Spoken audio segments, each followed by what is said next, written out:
it's very important to keep yourself well hydrated with good quality water. Good quality water it's got to be fluoride-free water. Fluoride is neurotoxic. There's really, really strong science supporting that fluoride hurts the brain, especially of children. There's studies that have come out in recent years that show that there's a very strong correlation between the level of fluoride in the water that children are drinking and the child's IQ. The higher the level of fluoride in the water, the lower the IQ. So fluoride is neurotoxic, and fluoride also inhibits enzymes. Enzymes are the catalyst in our biology for energy production in most of our biochemical reactions. So this is really important. This is not just a nice thing to do because I'm mentioning this. This is fundamentally important that you're drinking water that is not contaminated with fluoride. Yes, the fluoride that's in the water is added to the water, supposedly to reduce tooth decay. Despite the propaganda about that, there is actually very little science supporting that there's any value in drinking fluoridated water for reducing tooth decay, but there's a lot of science supporting that fluoride is neurotoxic. It hurts the thyroid gland. If you're hurting your thyroid gland, the thyroid gland is the master gland of your metabolism. The thyroid gland, which is right here, produces hormones that regulate the rate of your metabolism. Your metabolism is all about how efficiently or inefficiently you're producing energy. So fluoride hurts the brain. It will hurt your energy. It's an obstacle to good health.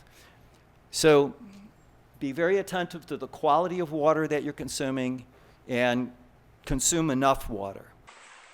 For instance, I have a little box here which you may recognize even after a distance.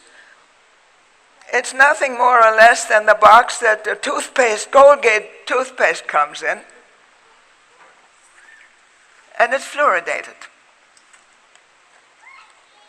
Did you know that every toothpaste, no matter just Colgate, any toothpaste that has fluoride in it has the following warning printed on the box as well as on the tube? Did you know there was a warning on those tubes? A lot of people didn't. I'm glad that this group is a little better educated.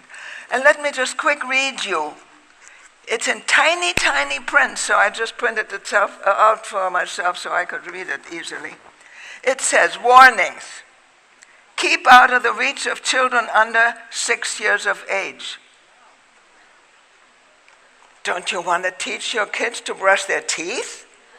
Keep out of you can't give them toothpaste. But you're told that they need the fluoride so that they get healthy teeth and no cavities, aren't you? Well, listen to this.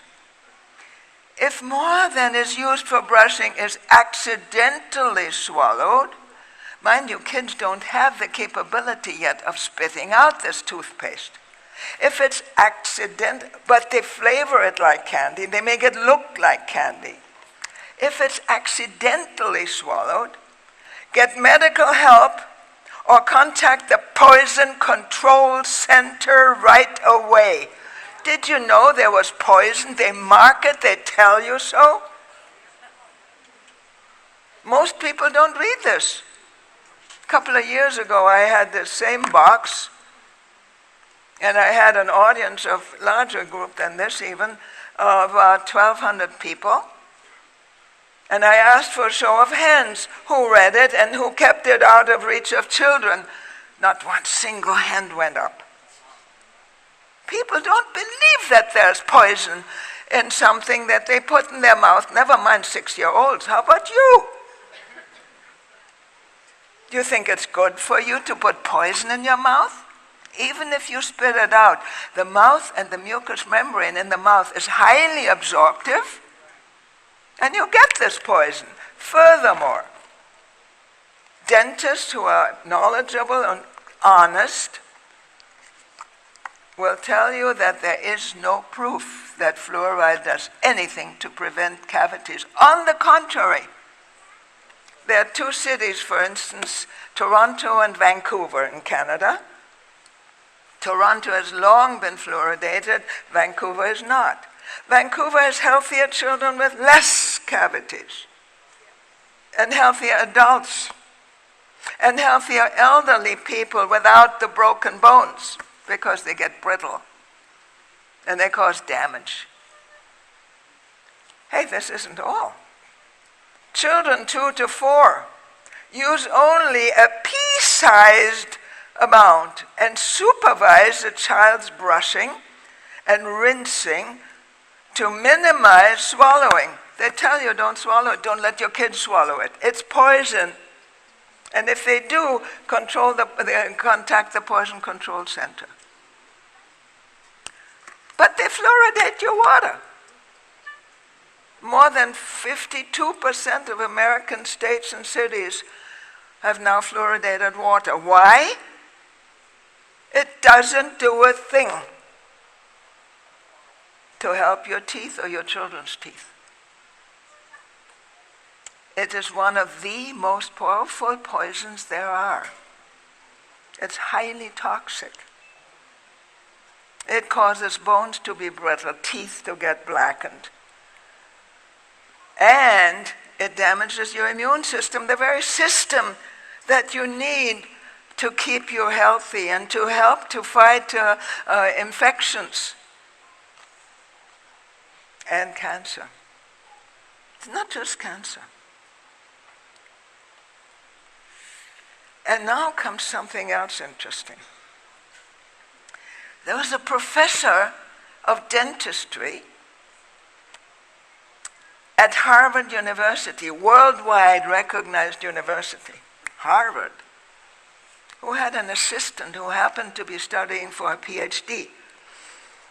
And this assistant was working on fluoridation and found a very heavy contact between boys, especially from Harvard, who were getting fluoridated water for several years also in their home states and hometowns, and a very nasty form of cancer called osteosarcoma. It's a bone cancer. It's painful and there's no cure, and chemo only worsens it, and chemo makes money for them.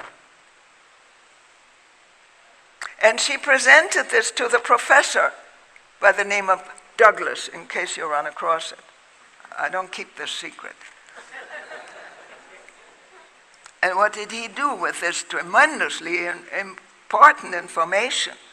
That boys were getting sick and dying from the fluoridated water. What did he do? He hid it in a drawer way deep down under his desk. Nobody ever heard about it, as long as this woman was his assistant studying for her PhD. But then she got her PhD, stopped her connection, made herself private. She became in private practice, and she published this material that she found. Now here stands Harvard with egg in their faces. Their professor was hiding the fact that what he was promoting, fluoride, was killing young men miserably, in pain and misery. And then comes the upshot. Professor Douglas, it turned out, was paid by Colgate to promote fluoridation. And just so that, he showed that he really meant well, he gave $1 million for a new dental building at Harvard. Now, what professor do you know gets enough pay to donate $1 million? Colgate donated. Okay? So be careful. And I have another little bit of advice. If you're not going to read these warnings, best of all, don't ever buy anything or eat anything or feed your children anything or give them anything that has to have printed material on it that says what's in it. And God forbid, if there is something on that, in that material, any words that you don't understand, or anything that you're not quite sure the good Lord put on the earth for us to eat, don't touch. Don't touch.